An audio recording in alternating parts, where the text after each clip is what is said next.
And now may the words of my mouth and the meditations of my heart be found acceptable in your sight, God, my rock and my inspiration. Amen. Well, friends, indeed, it's a couple weeks after Pentecost now, a time of excitement for those early followers of Jesus. Undeniably now there's a new energy in the air, but there was also a palpable uncertainty as well. If you think about it, how could there not be? Always in life, friends, we live between the uncertainty and the promise of a new day. It's called transition. Our lives are always in the grip of some transition, aren't they? There's always something new on the horizon, some new opportunity or experience, some new challenge or obstacle we have to deal with and find ways to rise above. It never ends. Soon, hopefully in a couple of years, maybe less, I don't think we really know, but you're going to be moving into a new church. Eventually it's really going to happen. Won't that be something? Hopefully a time of great celebration and certainly no small amount of satisfaction. I went through a similar experience in a place called Poway, California. Anybody ever heard of Poway, California? I lived there. I was a pastor there, and what amounted to a new church start. It was really a restart. That's actually where Gina Bartroff is from. Gina Bartroff is still in your church, right? Yes. She's from Poway, California, and she was a classmate of my older daughter, Natasha, at Poway High. In Poway, California, we built a new church, started back in 1991. I think we might have finally moved there. Maybe it was 1990. But we started out with 50 people in a small little chapel. The first children's sermon was 5 kids, and 2 of them were mine. And then within 6 years, we built a multi-million-dollar new church. We had 350 people in worship, 250 adults, 100 kids. But I can tell you from experience, it's a lot of work. And you know what I'm talking about. So, with regard to this transition, how are you doing? It seems to me you're doing pretty well, if not very well. These transitions aren't easy. They always take longer than you think they're going to take. There's always more complexities than you can anticipate. It's just the way it is. There are always unforeseen obstacles and issues. And the key is you just have to keep after it, which is what you do. Try not to get discouraged. Try to stay focused. And try to keep on making good choices day after day after day. In working our way through any transition in life, as Christians, it's good to heed the words of the Apostle Paul in our reading from Galatians this morning, where he urges us to live by the Spirit. By living by the Spirit, Paul means stay close to God. Practice the presence of God in all things. And beyond all that, trust the process. Trusting the process is really important. Paul's letter to the Galatians was the second of his 7 authentic letters. 1 Thessalonians was the first. Galatians was probably written about 52 in the Common Era, some 22 years after the crucifixion. 22 years. It's a long time. With great conviction and energy, Paul was trying to strengthen and encourage the early churches, many of which he helped to start up. Now think about it. This was a massive challenge.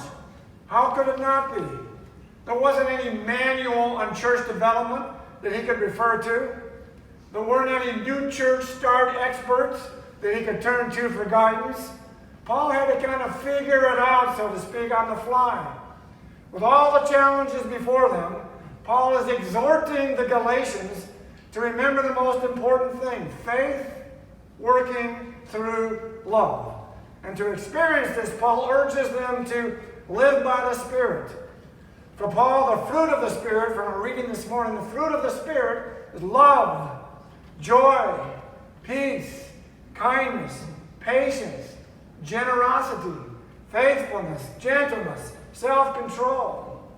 When we live by the Spirit, says Paul, we are also guided by the Spirit. Later in the same chapter 5, he highlights the importance of bearing one another's burdens, never growing weary of doing what is right. Now, certainly this is all good. Bearing one another's burdens, that's what we ought to do. nurturing and caring for one another, trying to do the right thing.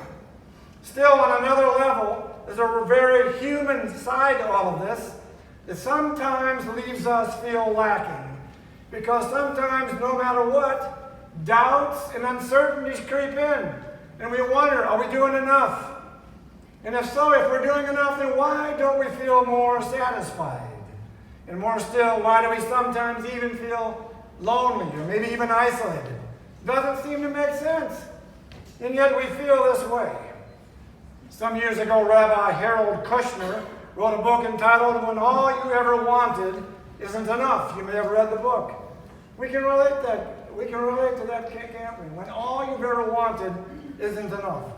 Sometimes in our lives, even when things would appear to be going very well, all of our family members are doing well in their respective life situations. Our career, whatever it is, seems to be well on track. We seem to be achieving most of our goals. And on the surface, things would seem to be very good. And yet still, there's this unease in our spirit. Doesn't seem to make sense. Do you ever have the experience of knowing that something's troubling you, something's bothering you, something's just getting at you, some anxiety or whatever in your spirit, and you don't seem to know what it is? Ever happened to you? This happens to me now and then I'll ask myself, whether I'm driving in the car or sitting alone at home or whatever it is, I'll ask myself, what's bothering me? What's bothering me? Why am I upset? And I start thinking about it, and I can usually figure it out, but I have to do some sorting out to get there. Has this ever been your experience? Maybe not.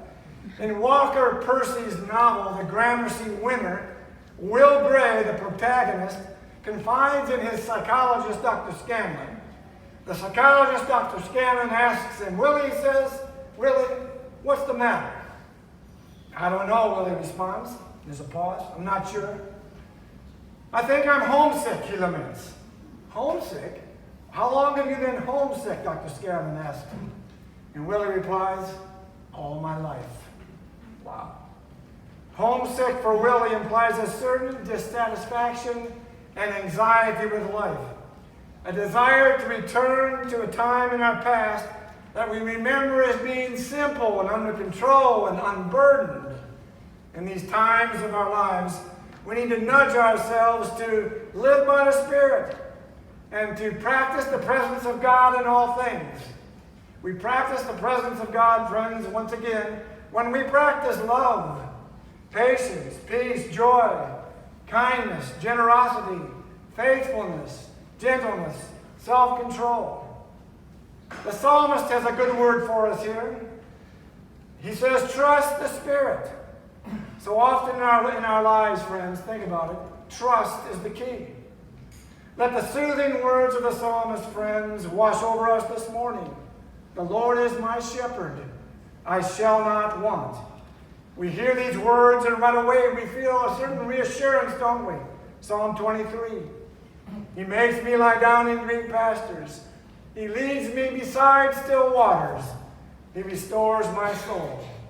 And then from Psalm 33, our soul waits for the Lord, and our heart is glad in God, because we trust in God's holy name.